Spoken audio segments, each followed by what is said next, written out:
Esta semana, para efectos de este vídeo, conversando con personas sobre cómo fue ese momento cuando Google o los buscadores estaban en el computador y pudimos acceder a ellos, y entonces uno escribió una palabra o una pregunta y ¡trun!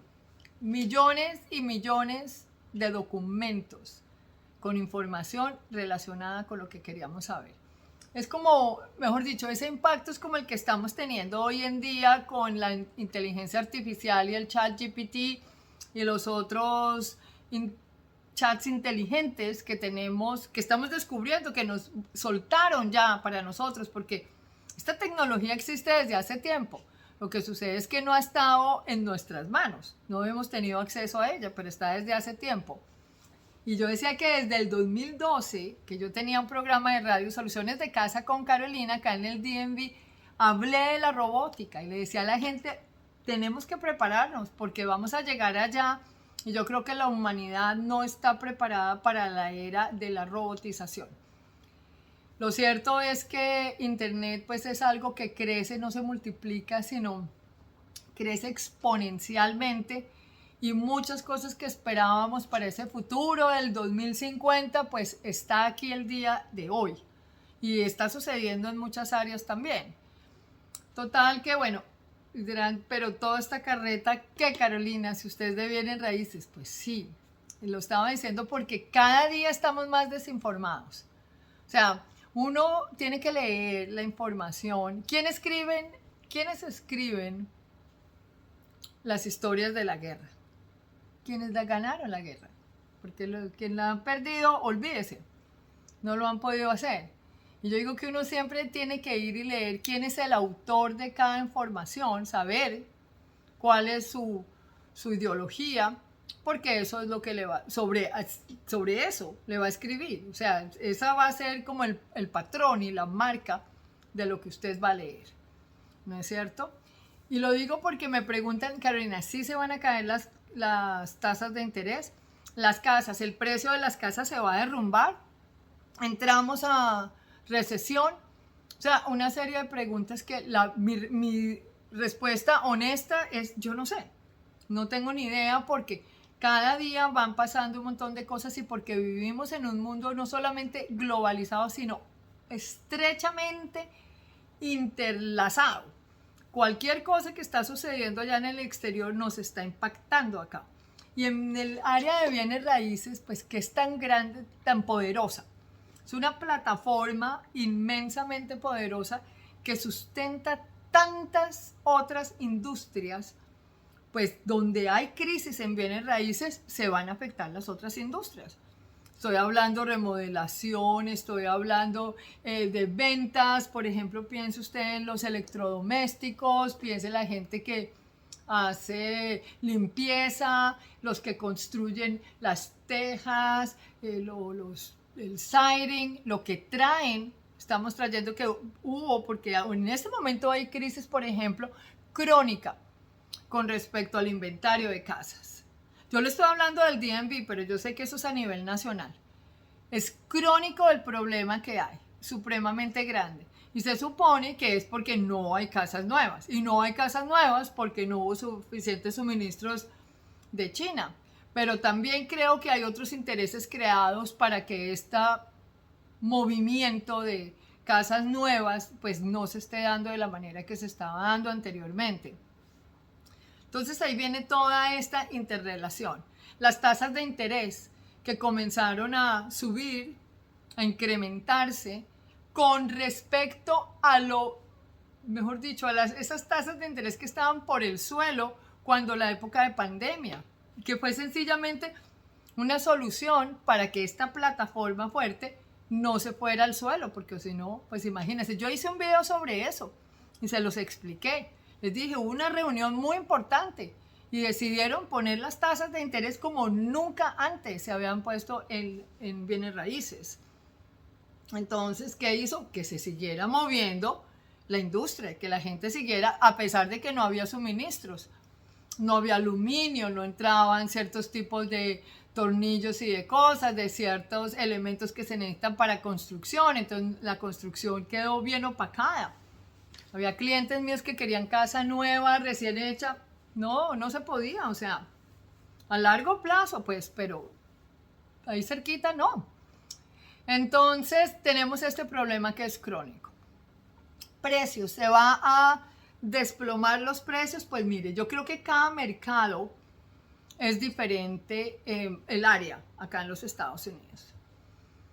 Aunque en el 2008, pues esto fue una totazón, ¡pum!, general e internacional. Alcanzó a afectar a otros países, como España, por ejemplo. Tuvo una situación muy parecida acá a la de los Estados Unidos.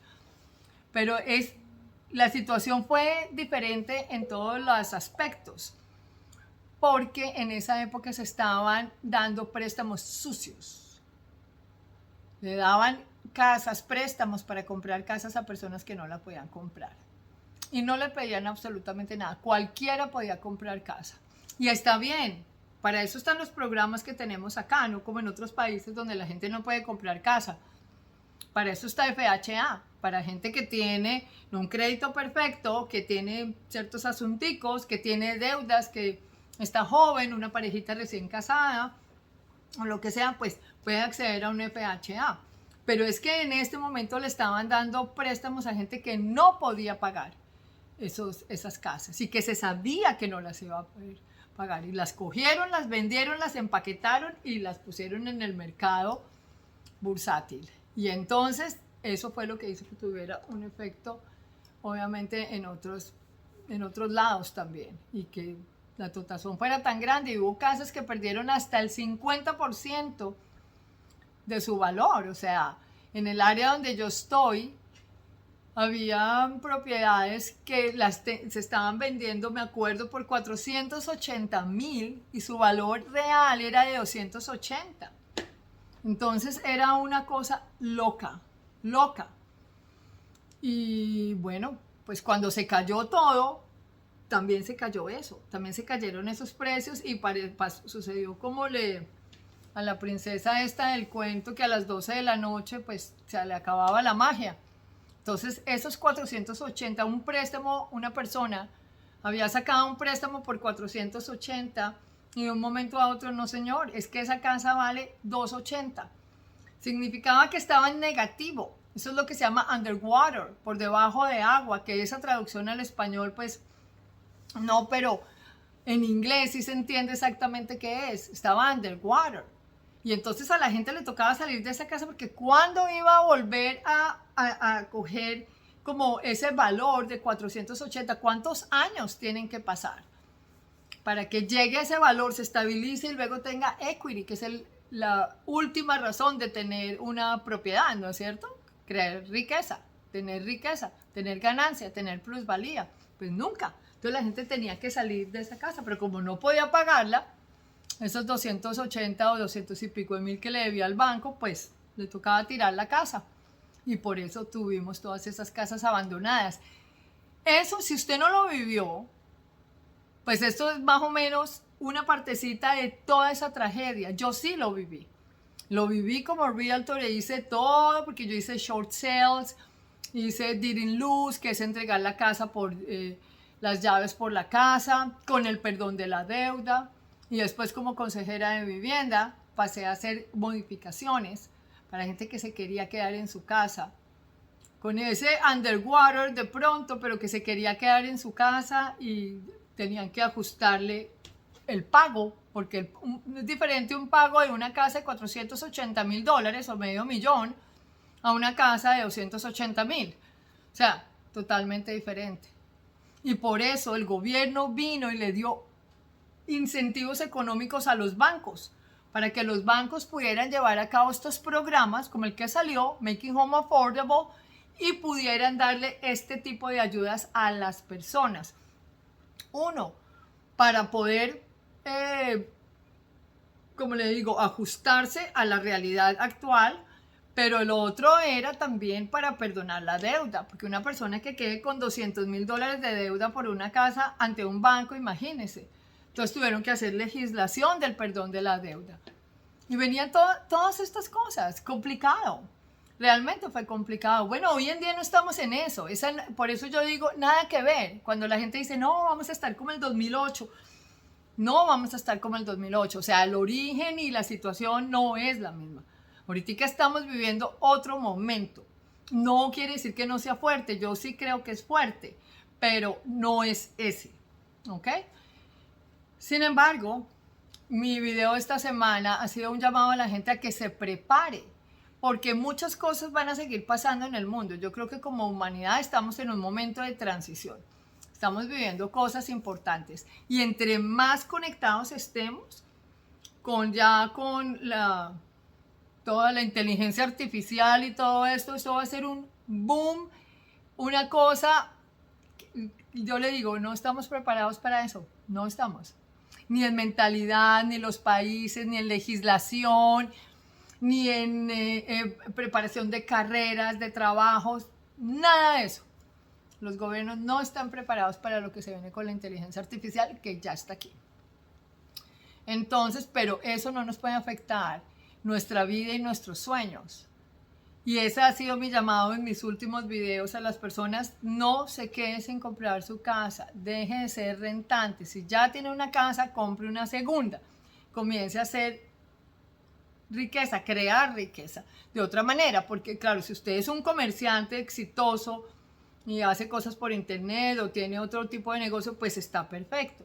Pero yo le hablo a la gente común y corriente, la mayoría de ustedes o de la gente a la que yo he representado son inmigrantes que vinieron a este país y ya una vez que uno está acá, pues uno se queda. Realmente es muy difícil volver a coger maletas y devolverse para el otro lado. No porque el otro lado esté mejor o no esté mejor.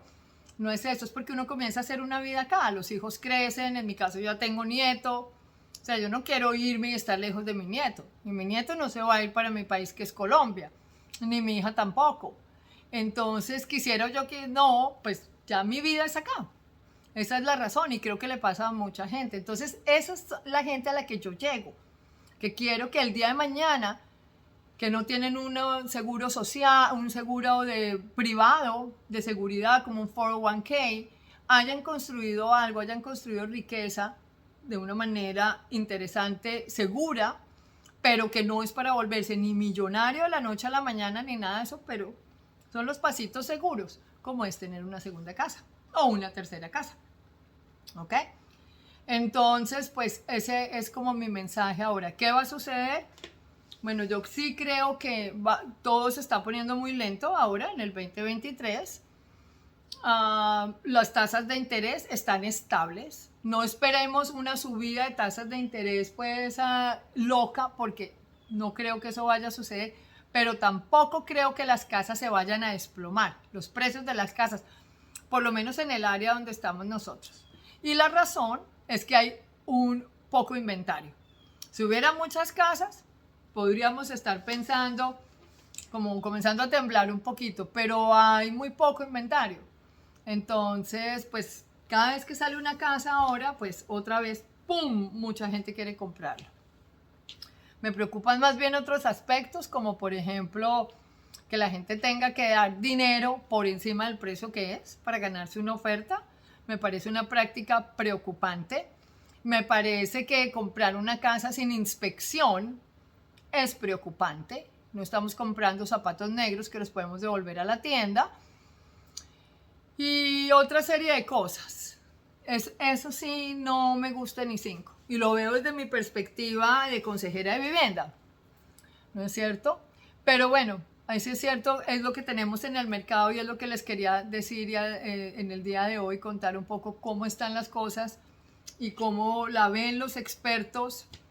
Y hay que ver quiénes son esos expertos, cuál es su ideología y por qué están escribiendo lo que están escribiendo, porque yo siempre hago eso.